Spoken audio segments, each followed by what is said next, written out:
is the Brother Leon Show. You better recognize.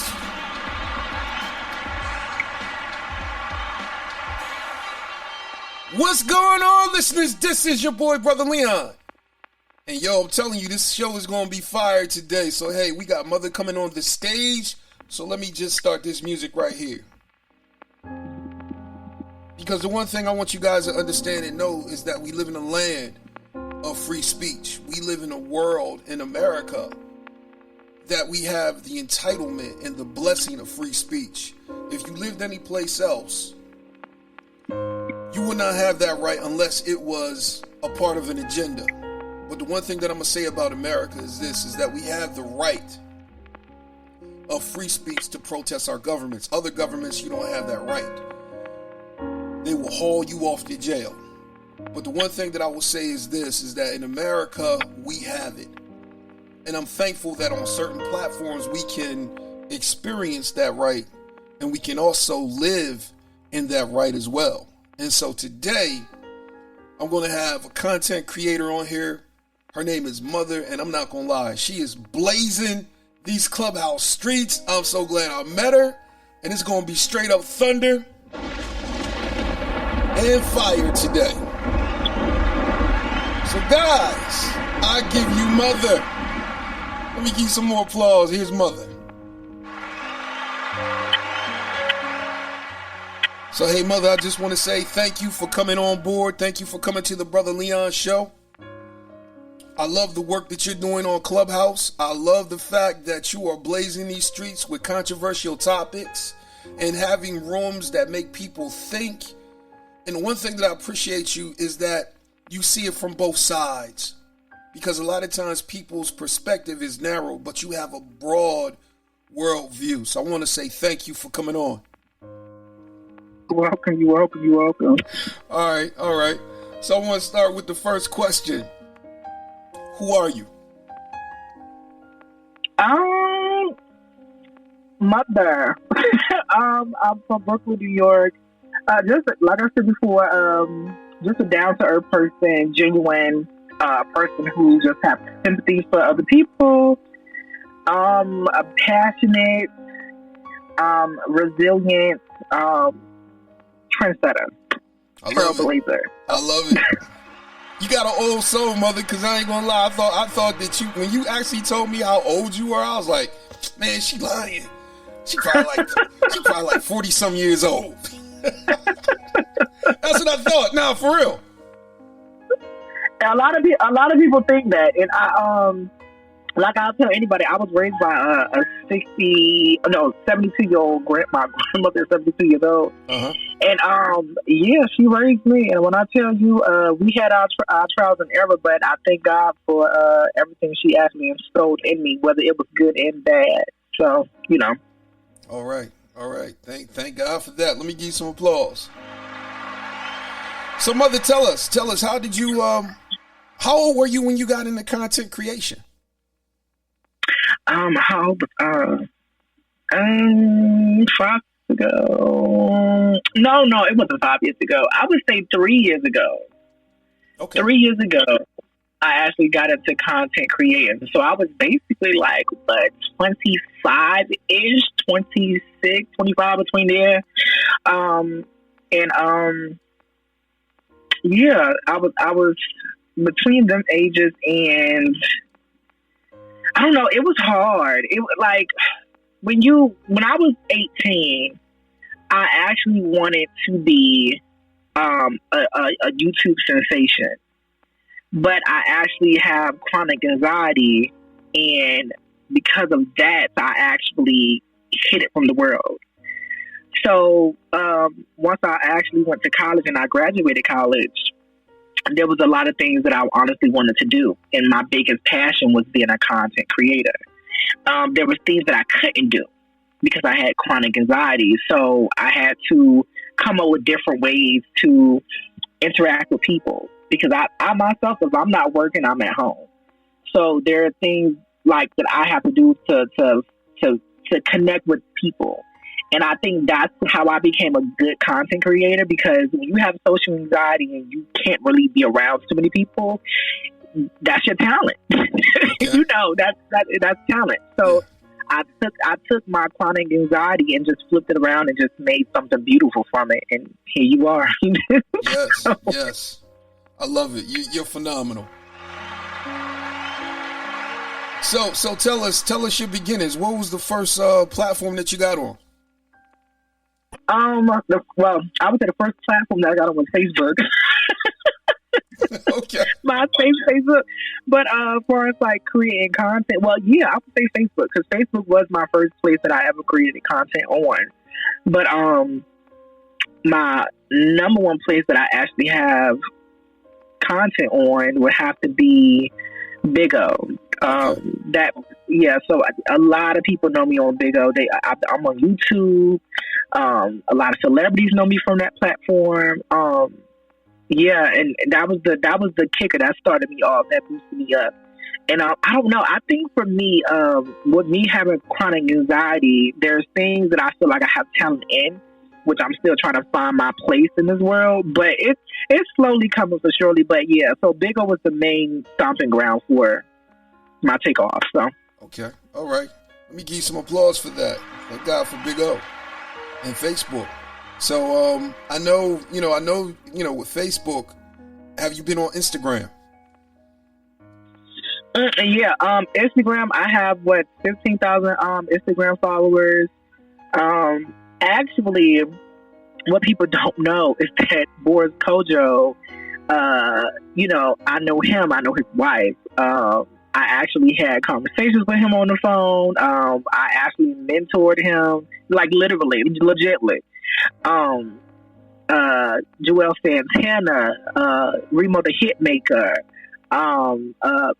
what's Kanye girlfriend name? I forgot her name. Amber Rose. I talked to her. She follows me. So there's so many people within Instagram. Instagram has been a blessing because because at first I was doing holistic healing and also nudity, because I feel like, why not show your body? But then I changed it from that to being pro-Black. And once I changed it, my fan base literally grew overnight, because I had 14,000 and it went from 14 to 15,000. And that's all because of Clubhouse. And that's all because of people who follow me, support me, my house, my rooms. And I'll tell anybody, Clubhouse is the place to be, especially if you want your Instagram to take off. So, wow, I like that. I like that observation. So thank you for that. So, I think with Clubhouse, how long have you been on Clubhouse? You've been on Clubhouse for like a year, right? Yeah, since May of last year. Well, almost a year, but might as well say a year. So, okay. So I mean, how is that? Navigating through the app, and I mean, they did updates and things of that nature. Now they actually have a chat. How have you been able to navigate with all the changes that have come, since Clubhouse started versus now?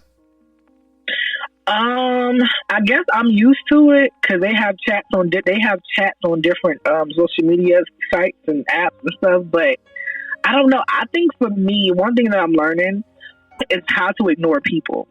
It's how to not prove myself. I'm slowly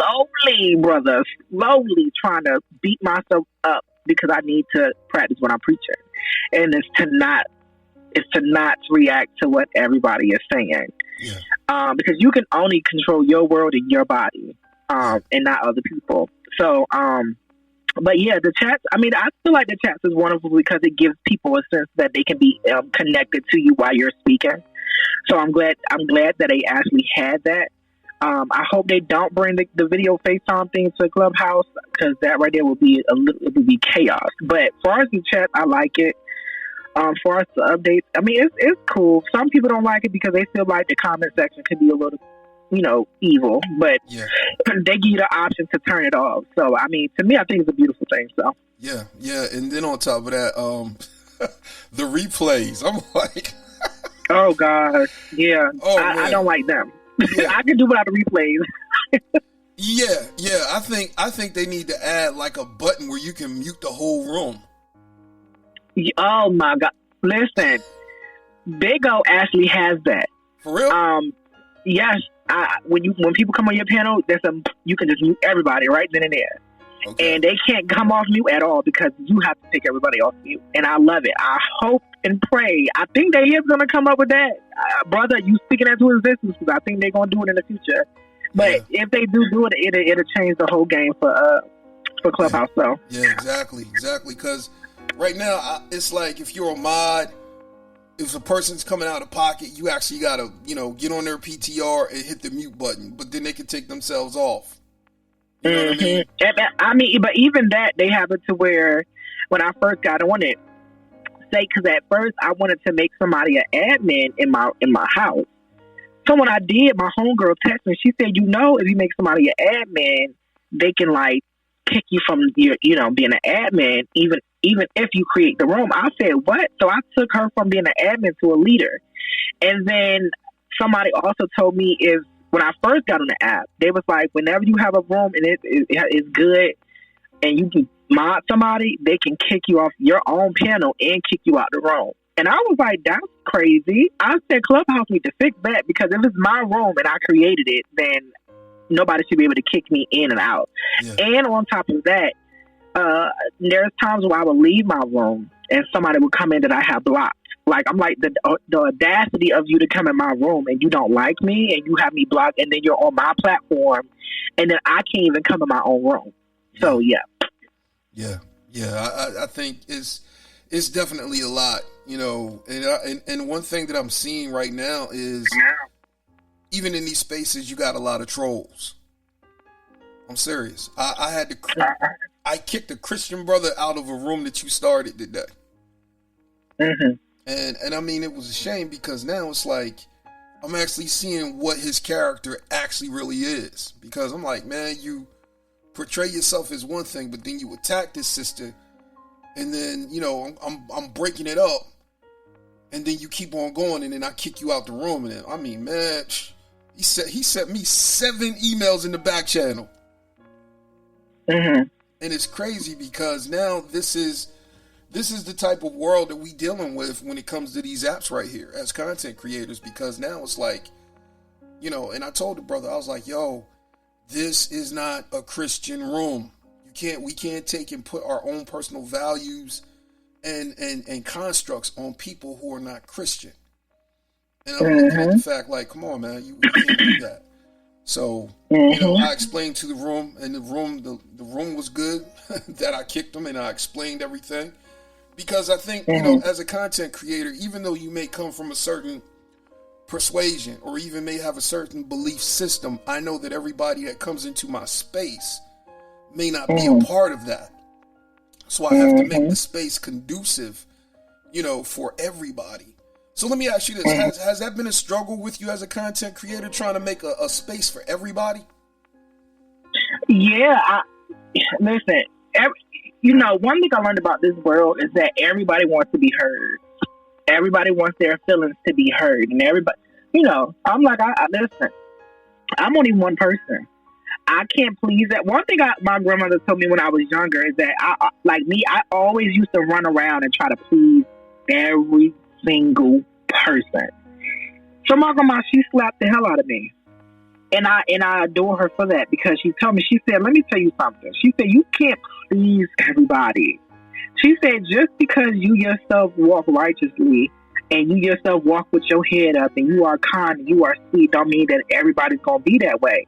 And on top of that, like she told me, she said, you can't give everybody all of you because they don't deserve it. So when I have rooms and people are coming in with different personalities and different feelings and emotion, I always try to say, hey, listen, this is the Healers Are in Power. We're here to heal, but I can't get to everybody. And that's something that I had to realize. And I hope that's something that everybody else take in consideration is that you can't fix everybody and solve every problem. So, yeah, that's the one thing with Healers. That's what I love about your room. I love the title. I love the title. So what made you come up with that title? What made me come up with it? I think how it started with, it's a plethora of things, but the number one thing that's coming to me was me dealing with chronic anxiety, depression, my brother actually dealing with his mental trauma, And yeah, and just seeing, like I said, volunteering at a nonprofit organization, seeing kids with mental issues, adults with mental issues, and then also being in the healthcare field. So once you put all that together, I'm like, the healers are empowered. Like, it's time for us to heal. So yeah. Yeah, I like that. I like that. I'm serious, because the one thing that I saw with you, I was like, she is so bigger than Clubhouse. Mm-hmm. I saw that with you. I saw that with JJ. And that was why I was up here like, yo, you guys need to get together. And when you come into rooms together, your collaboration is like yin and yang. It's like you balance each other out. Mm-hmm. But the one thing that I would say is that, you bring the fire.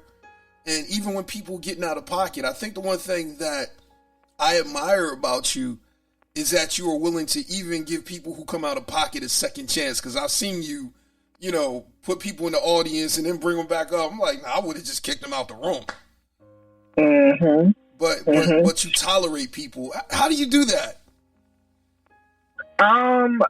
Life. Somebody had to tolerate me. Okay. I like that. And God had to tolerate me. So one thing I think, honestly, with me talking to him, there was one situation where I actually was pissed off at my grandmother. And I cried and got on my knees, and I was like, why the hell do I keep forgiving people? And a voice came to me and was just like, well, haven't I forgave you? Haven't I tolerated you? And I thought back to all my trials and errors, and I said, well, yeah, that do make sense. And ever since then, I didn't look back. I didn't look back at all. So that's why I give people a second chance, and I feel like that's why people need to just learn. Love is a key ingredient to everything. I'm telling you, it's the key ingredient. Yeah, exactly. So, Mother, let me ask you this: what moved you? What's your passion? Peace.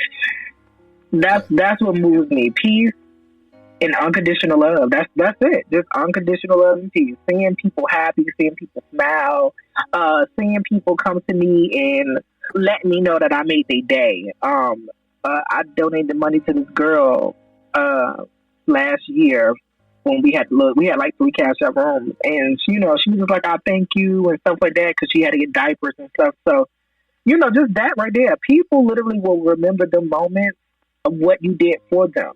And I think that's what it is. And also your character, so when your character is pristine, and when, you have imperfections, but when you yourself have this character that's why I say emotional love to me outweighs physical love. And that's what's going to stand the test of time, because once a person transitions, that emotional connection is going to always be right there. Yeah. That's why I always ask people, if you pass away today or tomorrow, what would your legacy be? Some people can't tell you. Yeah. So me per se, every platform that I go on, I always put on my bio, my legacy is a funny, caring person or something. And I even had that on Facebook, because when you see people transition from this world and you go to their social media, all you see is pictures, yes, but you don't see what they left behind. You don't see the words, right? Because words say 1,000 things, just like pictures. Yes. So that's my thing. So when people go to my Instagram or Facebook or whatever, they're going to see my legacy was this. I totally feel you on that one, because I think the one thing, that's what I want, when I have my home going. Like, everything else is good. I just want to be remembered as a good father. Because my legacy will live on in my son. And just to know that I've done that, that's more than enough for me. I didn't, been a content creator, author, minister, all of that, but it's not nothing. It doesn't mean anything to me if where I counted at the most, I failed. You know what I mean? So that's important to me. Just making sure that I leave a lasting impression on the next generation. So, I thank God. I thank God for you and everybody else that is thinking, generationally. So let me give you some applause. Oh, yeah. So let me ask you this: what are some of the things that have made you cry? Some of the things that really like got to you, be like, oh my God, I hate seeing this. I would say yesterday, or you know what? No, I would say today. I almost got teary-eyed because I'm a very compassionate person for humanity and people overcoming trauma and pain, and to see Black people, especially in the room I went into, tear each other up based off their sexuality, and we just keep having the same or having to tackle the same conversations time and time again. Yeah, eventually you will break down. I have my breakdown moments, trust me. I do. So I think that's what it is, Yeah, I totally feel you. It's almost like, I feel. Remember that movie? I don't know if you saw this movie, School Days with Lawrence Fishburne. It's a Spike Lee movie. And you know what? Yeah. Mm-hmm. And at the end of the movie, he was just running in the rain, and he was like, "Wake up!" It's sometimes I feel like that. Like when it comes to our people, I'm like, we got enough of fighting with other communities, and we fighting amongst each other. And it's like, it's almost like you can't even say "wake up" loud enough, because some people, they love sleep, they love ignorance. And what I mean by ignorance is that it's not like they don't know what the answer is. It's just that staying in the problem gives them more attention. And that's I'm not gonna lie, that's the stuff that gets under my skin. It's like, you know the truth, you know the answer, but you rather hold on to the ignorance. You rather hold on to the lie because it gets you more attention. And I think that's the thing that really grieves me, because I've been in rooms with you. I've been in rooms, where the whole conversation about ADOS and Caribbean people and African people coming together, I'm like, we both been lied to. But that room that you had, that I was in, man, that room was heated. Oh my God. Even the room where you did the disparities, talking about Black men in relationships. Those relationship topics are definitely heated. Especially in today's narrative. The narrative of high value, the narrative of traditional values versus independence versus feminism. The issues that are in the LGBTQ community, and even some of the the sub stuff that comes within said communities. You know what I mean? So how do you navigate all of that? Because it's almost like I ain't gonna lie. Some days, some of the stuff that you do, I'll be like, man, y'all niggas done wore me the hell out. I'm taking a break from today. Honestly, I have no clue. That's why I said today, when I had my room, I said I'm just going to take a break, because sometimes you need a break, because when you help in the world, you have to remember always to help yourself. And I feel like that's I learned that 24/7. God always teaches me that, like, hello, you have to, what about you? Yeah, exactly. And the one thing about me is that even on the outside of Clubhouse, I don't get phone. Well, let me take it back. I do get phone calls. I do have people. Let me stop. I do have people that do reach out to me, which is a blessing. But physically, when you don't have anybody, it can kind of be a damper. But at the same time, I think that's what it is for me. It's getting on Clubhouse, seeing other people. It's like when you see other people heal and happy, it feels you. Yeah. And I think that's what it is. Other than that, child, I would not be on this app.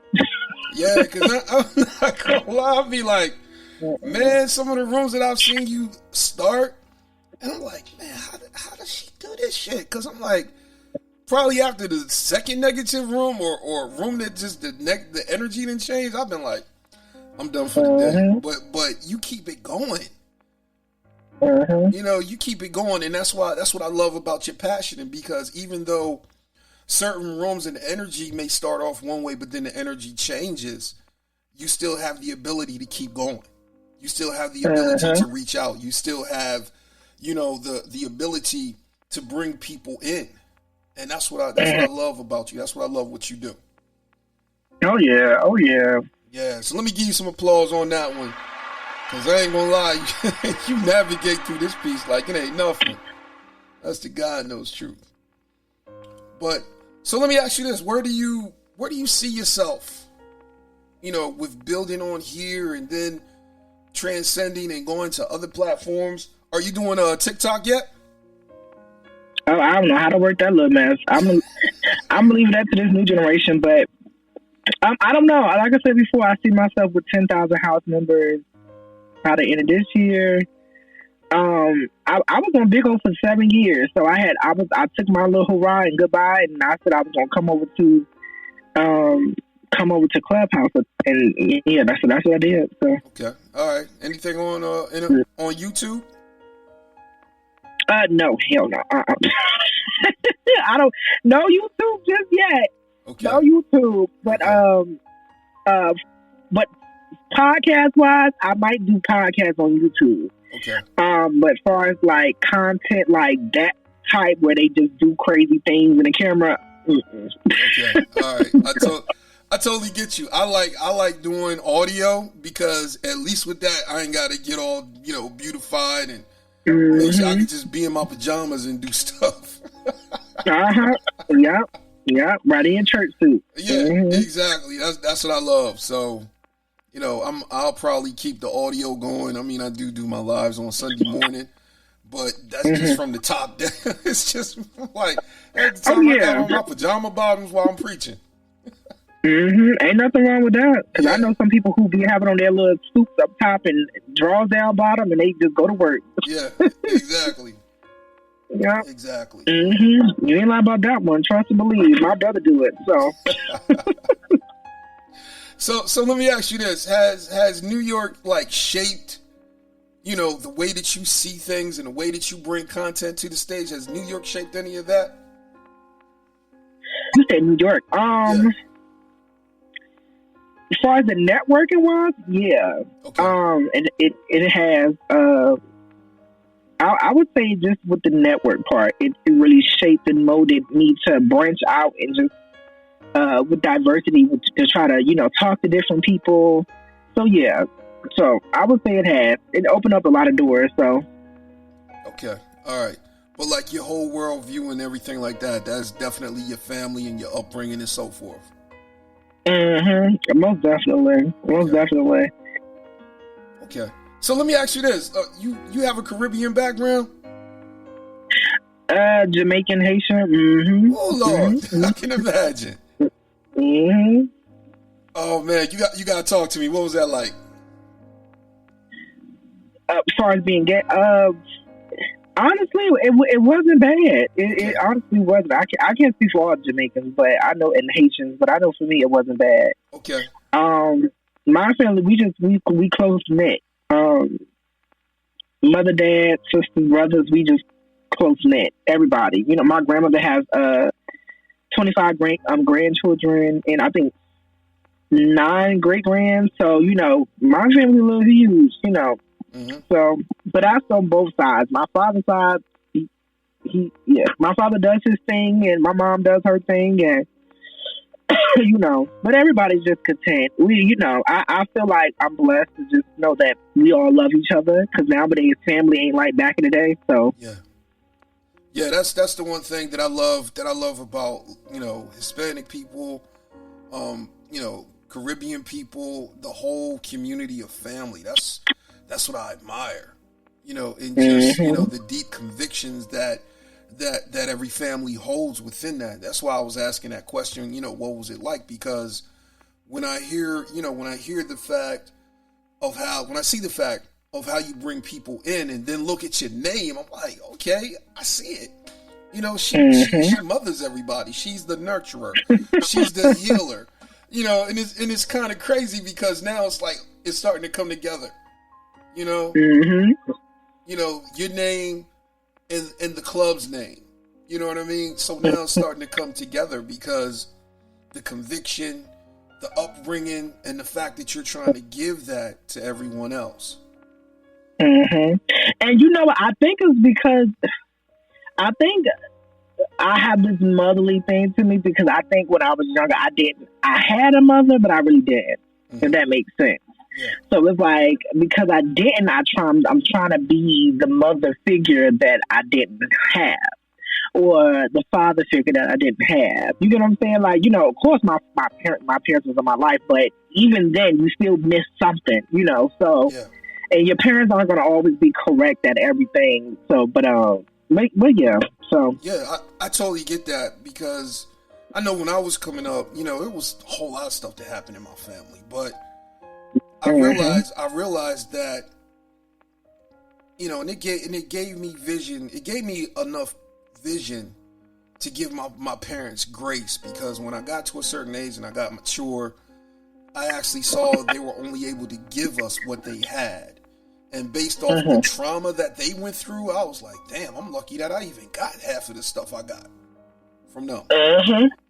Because looking at their background, they my dad should have been this, and this. My mom should have been this, and this. But some kind of way, they managed to work past the pain, or even work within the pain, and still have a family, and to be successful and everything. So I was able to give my father grace, and so now some of the things that my dad didn't do for me, or even say to me, or even treat me, I went hard when it came to my son. I was like, okay, everything that I didn't receive from my father that I wanted, I'm going to give to you. So then that way, the buck stops with me, and you'll be able to do for your son what I did for you and even greater. So I totally get what you're talking about. Oh yeah, most definitely. Trust me, family is not. It ain't easy. It surely ain't easy. So, mother, are you the oldest? No, I'm the fifth oldest. I'm the youngest out of all the oldest, and I'm the fifth oldest within my mom kids. But then I have two baby sisters. So, okay. And then I also have a baby brother on my father's side. So okay. So let me ask you this: what are the holidays like for you? It's good. I mean, it's family, cook food. I don't eat Thanksgiving, so I don't know. But I just pizza, Domino's, something. I probably eat some macaroni and cheese. Other than that, everything else is bland. I mean, not saying my grandmother can't cook, but I just don't eat anything. It's not my cup of tea. It's never been. I've never had Thanksgiving to make me feel like, oh, this is good. So okay.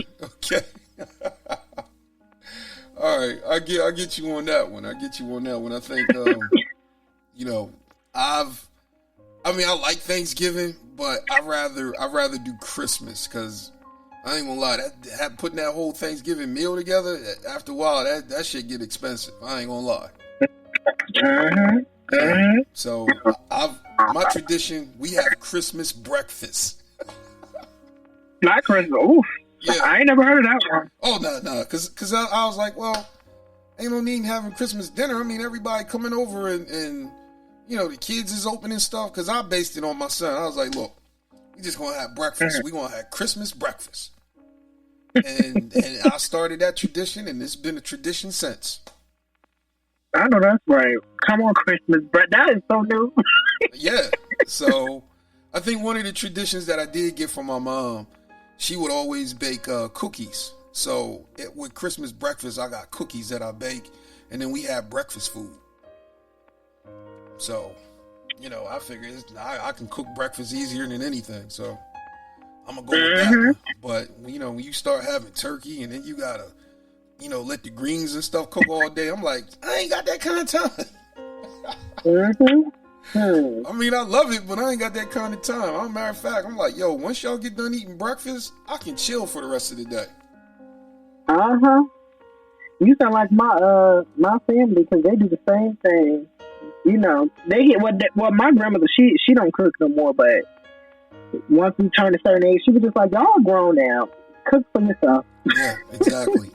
I told my son, I was like, hey, look, I'm gonna do it for you this year, but After a while, you're going to be on your own. I come out of retirement when you have some kids and I'm a papa. I come out of retirement for that. But other than that, you better look at what I'm doing. Cause I said, man, I'm like, nah, I ain't going to be wearing myself out every daggone year trying to make this happen. So I'm guessing, what, you want to have one child? Yeah, I have a son. He's 19. Oh, okay. Yeah, I have one child. He's 19. I think at one point I did one. I wanted 4 kids. I ain't gonna lie. I was like, I want 4 sons, but I'm not gonna lie. I'm like, man, the way, I mean, with haircuts, daycare, and the way that these kids want stuff, I'm like, Lord, oh Lord, thank you. You can still make that happen. Oh yeah, and that, hey, look. I'm on the dating site right now. I'm on the dating site right now, and I got 25-year-olds, 30-year-olds from Ghana hitting me up. Not Ghana. And I'm looking at that like, oh hell no. I'm like, I wouldn't even. I'm like, yo, I'm 51 years old. I'm like, you ain't gonna kill my ass. You said, but I'm guessing you still got it. You still got it. You know, but I think at the end of the day, I think mainly with me, I'm like, I'm not trying to be getting up early, making sure somebody trying to get to the bus stop. That's what I don't want to do. You know, that's what I don't want to do. I'm like, you know, if I had a kid and they was like maybe 15, 16 years old, I might could be able to deal with that. But not no real little one, but I don't know. I mean, yeah, I feel like I got one more left in me, but I just want to make it. Go ahead and make it happen, Captain. So, mother, let me ask you this. Being so now we on this topic, how do you see the dating pool? You asked the wrong person because I ain't dating. Okay. People be thinking I'll be dating, but no, I the dating pool for me is dry. Okay. That's the only way I can describe it. It's dry as hell. Nowadays, people just lack consistency. That's one thing I feel like I need from somebody, and that I don't get that. I'm coasting. Okay. So until that comes, then I'm content with where I'm at. So. Okay. So when you say consistency, I mean like consistency how? Texting, calling, dating, flowers, with who you are as a person, showing affection, showing love,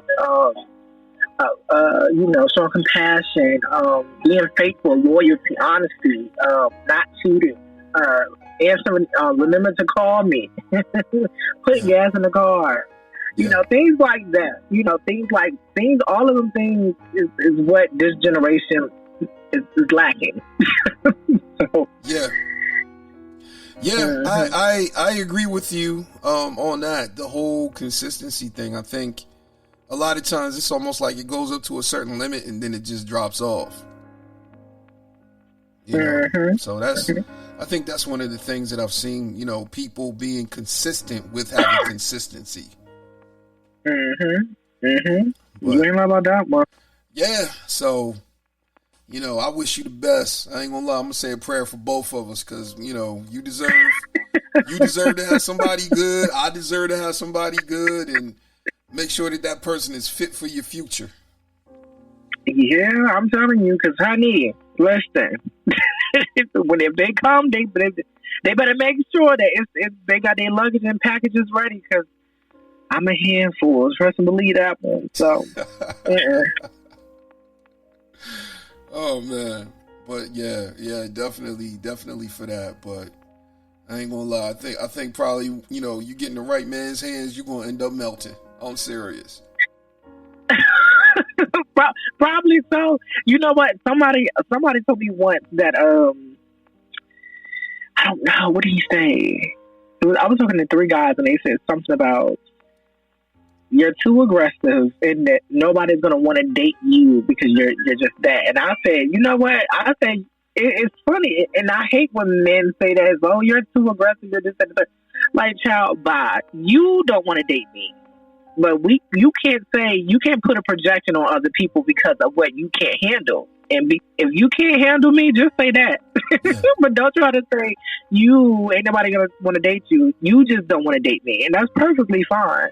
But yeah, I had to let some people go. I had to drop some people that I honestly feel like it was causing like a recycle within my life, because I think for us, we tend to date the same people that we're used to dating over and over again. So I had to cut people off, even though I didn't want to. Yeah. So right now, I'm just coasting. I'm single. I'm happy. If somebody come along, so be it. If not, I'm perfectly fine. Wow. So let me ask you this: what do you say to people that ask you, how do you deal with being alone? How do you deal with the loneliness that may come at times? Stay busy. Okay. Stay busy. Mind my business. Drink some water and stay busy. That's it. I mean, it's because here's the thing: when you sit and sometimes being alone can be a little dangerous. How you use it, because you do have the good and you have the bad. The bad is that when you do have time to be alone, some people just sit in it and they just stagnate. They just let it simmer down and melt. But me per se, I try to keep my mind busy, even if I'm like having a downtime, and try to keep my brain just, going. Because once you just have that moment where you just let stuff go and you just relax, and all of a sudden now you can think, you're like, oh my God, I'm lonely. So. Mm-mm. Yeah. You do have time to think. I think a lot of times people, they jump off. And then they get distracted, and it's like they feel as though that the distraction of a relationship will be the thing that heals them from the last relationship. And I'm like, nah. Sometimes you're going to have to deal with your mind. You're going to have to deal with the ghost. Sometimes you got to let your heart vent. You know what I mean? Yeah, you ain't lying about that one. Yeah, so, Mother, I just want to say, hey, thank you for your time on here. So, how can people follow you? I mean, I know you on Clubhouse. Are you on anything else where people can follow? No, I'm joking. But what was I about to say? They can follow me. Oh Jesus, you know what, brother? That is a good question. They can follow me on Clubhouse. Okay. My ad name on Clubhouse is Queen QUEEN 1994. QUEEN 1994. So yeah, make sure when y'all do follow, tap into the Healers Arm Power, because we have hot rooms every single day. So yeah. I love it. Make sure, listeners, Queen 1994, follow Mother on Clubhouse. And I'm not gonna lie, yes, you have some phenomenal rooms. The healers are in power. And I so appreciate your rooms, and I so appreciate who you are as a person. And I thank you, for being warm and welcoming to me as well, because I know, some rooms and some people, they look at me and they view me as a Christian, and it's like, oh, nah, I ain't fooling with them like that. Mm-hmm. I mean, me per se, I think I talked about you yesterday, and I had to give flowers, because I was just like, I said, the reason why I like you, and you just like any other heterosexual guy, is that y'all can come in and not fit the mode of what society says a man should be and how he should think. So yeah, I think that's just honestly what it is. I think for you, I don't know if you can agree, but even as a well, I know you wouldn't, but even as a pastor or preacher, sometimes even putting your credentials out there can be harmful, because then people are honestly judging you based off of the narrative that they spin with pastors. I mean, prime example, you came to my room as soon as somebody said that, oh, well, you a pastor? So you said, yeah, they just attacked you, so. Yeah.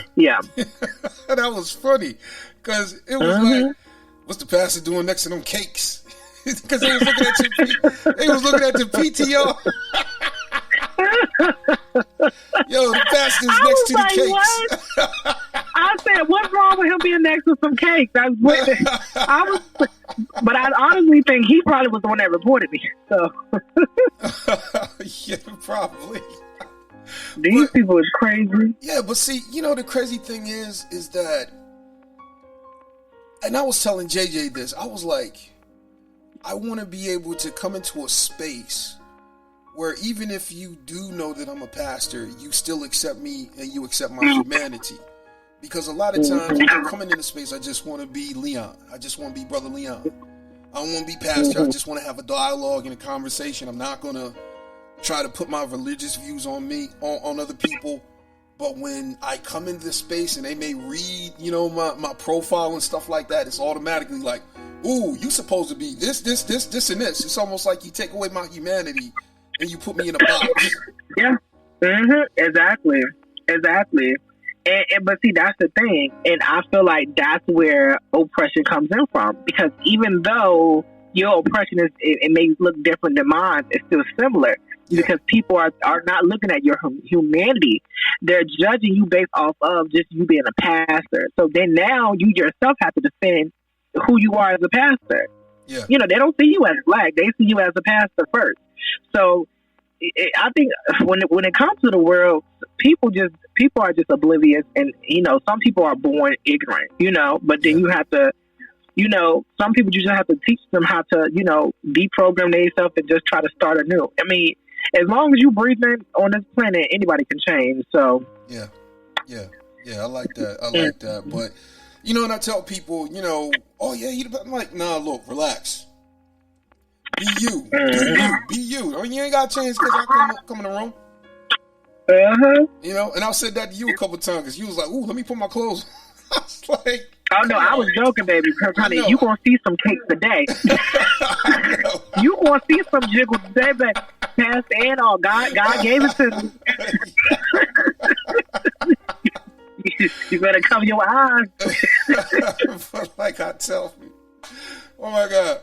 I tell people like, yo, look, man, I was born at night, but it wasn't last night. I might be a pastor, but I ain't blind.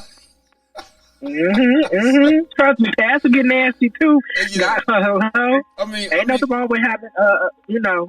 Yeah, but I'm like, even look at today. I'm like, man, please, you got to start looking at people's humanity, and I don't put nothing past nobody, you know, at this point right now. But you know, I think that's where we lose it when we, you know, put people in a box and then we take away their humanity, and then we feel as though that you're just supposed to be this, and this.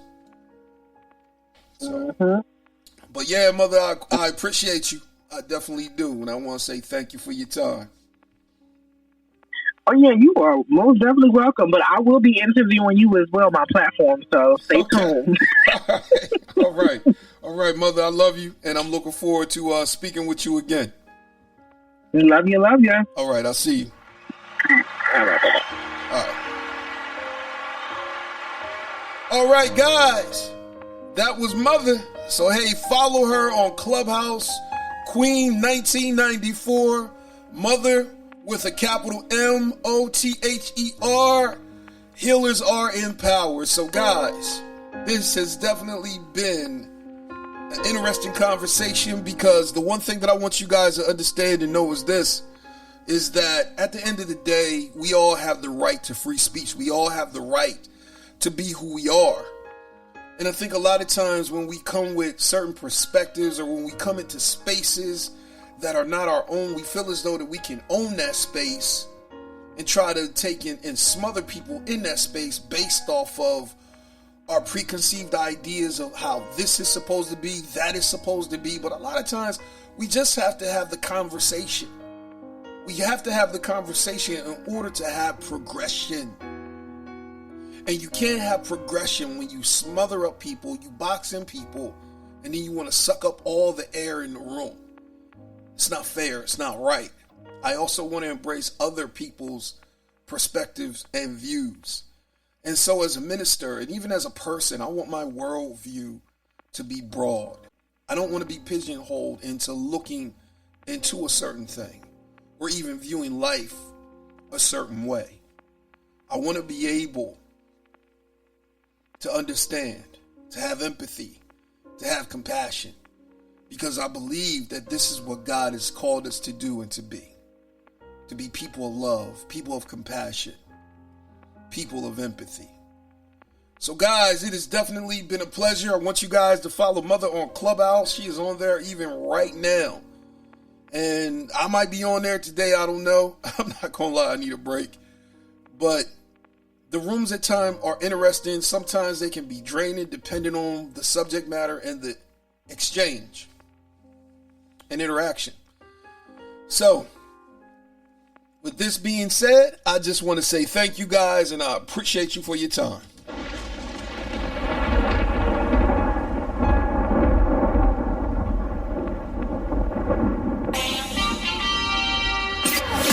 Walk in the truth that makes you free every day. Follow Brother Leon on all social media outlets.